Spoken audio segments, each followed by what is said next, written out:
I started Funimation in 1994 with an old friend of mine, Daniel Kokenauer, and as well as my wife, Cindy Fukunaga. It started with an idea I had where I had actually enjoyed Japanese anime in 8th grade when I lived there for one full year. I got to go to Japan for a full year, and I saw all this cool anime, and back in those days, if you recall, in America, all the cartoons were, things like Roadrunner and Daffy Duck and those kind of shows. So when you suddenly started seeing giant robots and ninjas and stuff, it's like a whole different experience.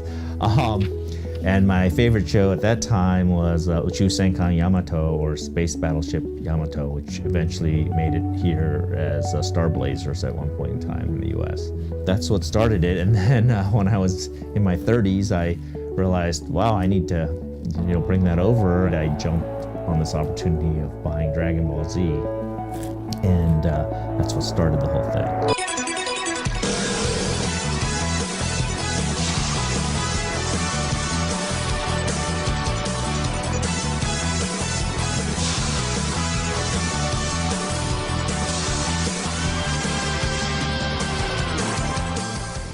It took us almost a year to negotiate with Toei on this contract because they were just not about to let go of their crown jewel to some small little rinky-dink startup. We thought we were in the kids business, and so we were looking at a lot of other kids titles.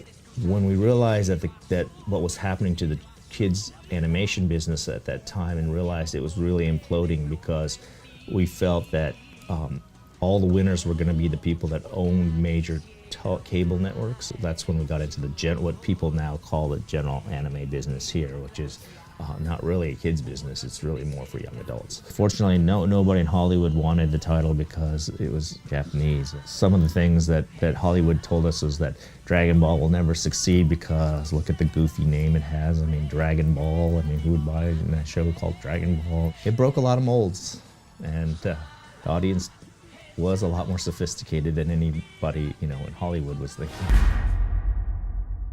At that time, the production crew had such a level of excitement about the series, and I mean, we were comparing Dragon Ball Z to American movies and the huge franchises out there like Star Wars or just any of the different huge kind of fan-based programs that were there. And the thing that caught me off guard more than anything else was how much everybody was in love with what they were doing. There weren't conventions that we were going to back then. Funimation wasn't active in that. I didn't even hardly know they existed.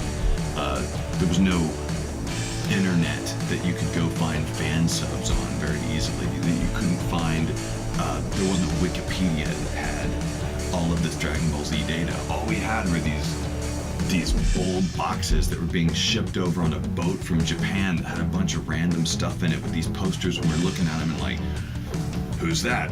That's Goku. But I thought Goku had black hair. Oh no, Goku's this is later, I think. When we left work for the day, which really only meant we weren't recording actors anymore, I would go over to Chris's apartment, which was behind the bank building, which is where our studios were, and we would watch episodes of Dragon Ball Z. We were watching VHS tapes from Japan with no subtitles. That's how, and neither one of us speak Japanese, but that's how big of fans we were for these shows. It was always this excitement about being part of something that was so bigger than us.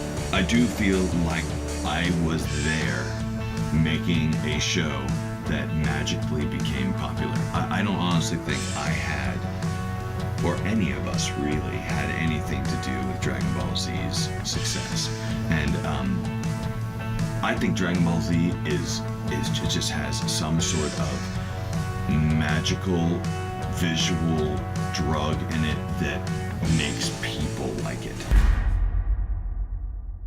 At the first few years, it was really uphill battle to get proper television coverage because, again, a lot of that not invented here attitude. Now, Dragon Ball Z, Japanese animation. Was it Johnny Quest? Was that Japanese animation? Yes, it was. And this is the #1 show in Japan. And this is a really cool show. That's a guy named Goku. And he is... We were creating something. We were translating a story from the Japanese and bringing it to an American audience. And the privilege I think we felt with that was...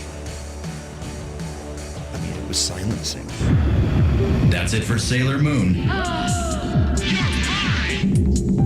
DBZ is next.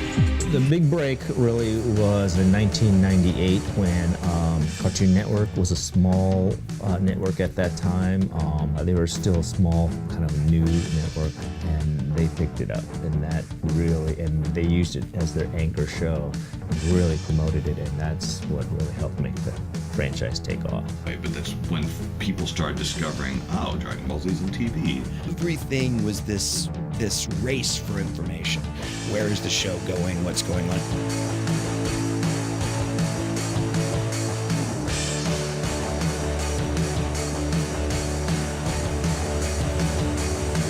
And it opened the door to a lot of people finding out about anime. And so you may not like Dragon Ball Z specifically, there's a good chance that you might possibly owe your love of anime to Dragon Ball Z, whether it was you, or it was your older brother, or your older sister, or whether it was that friend of yours who introduced somebody. At some point, somebody watched Dragon Ball Z and said, "Oh, this stuff's from Japan. Let me check this stuff out." As I've been recording this is my favorite movie to date. I mean, all the movies are really good, but this is like, it's got elements of Dragon Ball, just original Dragon Ball, which was very heavy on the comedy and story, which I really liked. And it still has a really good epic fight versus Z, which a lot of people like the epic fighting in Z. For me as an actor, my favorite parts of Z are not the battles, with the exception of a couple, and the long battles and the long charging. What my favorite parts of Z are the story and the development of characters and the emotional parts of the show. And what I love about this movie is it has all of it in, I don't know how long it is, an hour and whatever, but it's all right there. So you could get a really good taste, if you've never watched Dragon Ball Z, of pretty much the whole Dragon Ball feel in one movie if you wanted to. And then I think you'd probably go watch the rest of it. But this is a pure 100% wonderful Dragon Ball Z movie. I love it. You know, the animation's gorgeous. It has some moments where it cuts away from the cel-shaded kind of 2D stuff to a little bit of 3D stuff, especially during some of the fight scenes. And it's beautiful. It's just it's really fun and interesting to watch. And at the same time, it's really lively and energetic in the same way, and it's comic in the same way that Dragon Ball Z was. This journey, and I think in this whole film, is sort of following Goku on another level. I mean, if you're a DBZ fan, you've seen him go on this huge journey, this epic experience throughout the initial series. But now we're seeing Goku ramp up even another level, and we have to see why that happens and what makes that happen. I think it could open the door to I don't want to use the word legitimize, because I personally think it's legitimate, but for people who don't see it that way, whoa, this is in theaters, this is a thing. And that might open the door for lots of other anime that Funimation does and other anime producers do. And because I feel like anime as an art form is still underrated in the United States, despite its tremendous growth in popularity since back in the late 90s when Dragon Ball Z and Pokemon and those shows came out. That really opened the door for anime in general even more, and I think it's going to further legitimize it for even some of the more obscure anime that's quite good. Honestly, I love to see film and animation on a big screen. I feel like it was made for that.